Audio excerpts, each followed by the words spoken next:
مرتبہ دیا، آج ہماری سفارش کیجیے، اللہ کی بارگاہ میں شفاعت کیجیے۔ حضرت آدم کہیں گے نا نا نا، آج میں شفاعت نہیں کر سکتا۔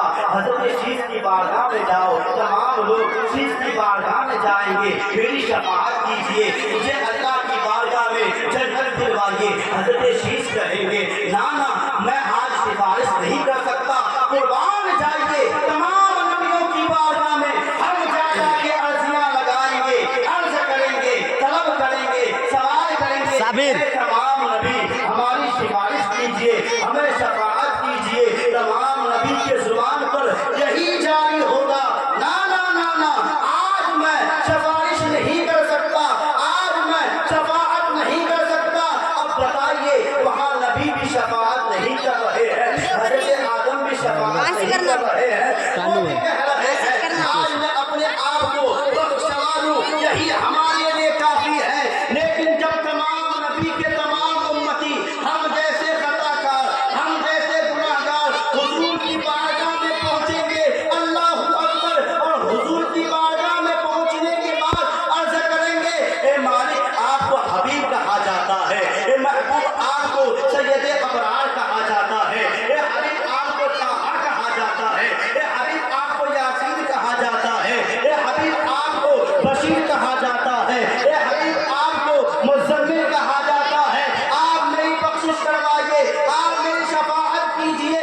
حضور یہ نہیں فرمائیں گے نہیں نہیں، آج میں شفاعت نہیں کر سکتا، آج میں بخشوا نہیں سکتا۔ حضرت آدم کی طرح، حضرت نوح کی طرح، حضرت شیش کی طرح، حضرت زکریا کی طرح، حضرت یحییٰ کی طرح، حضرت یوسف کی طرح، حضرت یونس کی طرح، حضرت موسیٰ کی طرح، حضرت عیسیٰ کی طرح، حالانکہ تمام نبیوں کی طرح نہ کہیں گے میں شفاعت نہیں کر سکتا، میں بخشوا نہیں کر سکتا، بلکہ یہ فرمائیں گے میں آگے آگے چلتا ہوں، تم پیچھے پیچھے چلو، آج اللہ کی بارگاہ میں تمہاری شفاعت کروں گا، اللہ کی بارگاہ میں تمہاری بخشوائش کروں گا۔ اسی لیے اعلیٰ حضرت فرماتے ہیں سب نے صفِ محشر میں للکار دیا مجھ کو، اے بے کسوں کے آقا اب تیری دہائی ہے، اے بے کسوں کے آقا اب تیری دہائی ہے۔ سب نے صفِ محشر میں للکار دیا مجھ کو، اے بے کسوں کے آقا اب تیری دہائی ہے۔ ذرا سوچئے ایسے پرخطر مرحلے پر، ایسی منزل پر نہ باپ کام آ رہا ہے، نہ خاندان کام آ رہا ہے، نہ کوئی کام آ رہا ہے، کون کام آ رہا ہے؟ آمنہ کے لال کام آ رہا ہے۔ کون کام آ رہا ہے؟ خدیجہ کا شوہر کام آ رہا ہے۔ کون کام آ رہا ہے؟ فاطمہ الزہرا کے بابا کام آ رہا ہے۔ کون کام آ رہا ہے؟ حسنین کریمین کے نانا جان کام آ رہا ہے۔ کون کام آ رہا ہے؟ اللہ کے سچے محبوب کام آ رہا ہے۔ اسی لیے ہم کیوں نہ کہیں گے سرور کہوں کہ مالکو مولا کہوں تجھے، باد خلیل کا گلے زیبا۔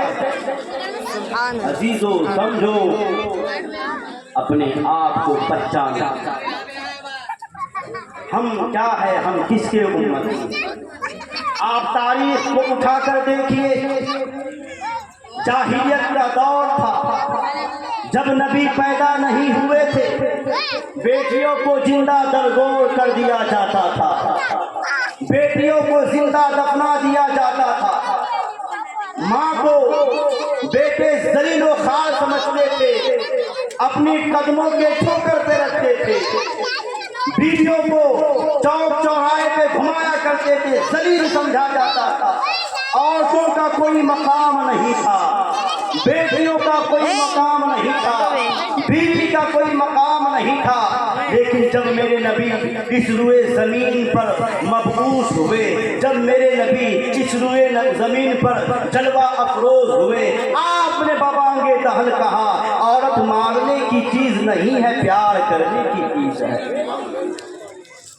ایسی جاہلیت کا دور تھا، بیٹیوں کو زندہ دفنا دیا جاتا تھا، اس دور میں حضور کہہ رہے ہیں عورتوں کو مارا نہیں جاتا ہے، بیٹیوں کو زندہ درگور نہیں کیا جاتا ہے۔ بتائیے ماں کے قدموں میں جنت، یہ کس نے بتایا؟ بتائیے کس نے بتایا؟ کیا نبی نے نہیں بتایا؟ بیٹی رحمت ہے، کس نے بتایا؟ عورت بیوی گھر کی زینت ہے، کس نے بتایا؟ ایک ہی جواب آئے گا، اگر کسی نے بتایا ہے تو آمنہ کا لال نے بتایا ہے، اگر کسی نے بتایا ہے وہ حسن کریم کے نانا جان نے بتایا ہے۔ آپ کے زبان سے ایک ہی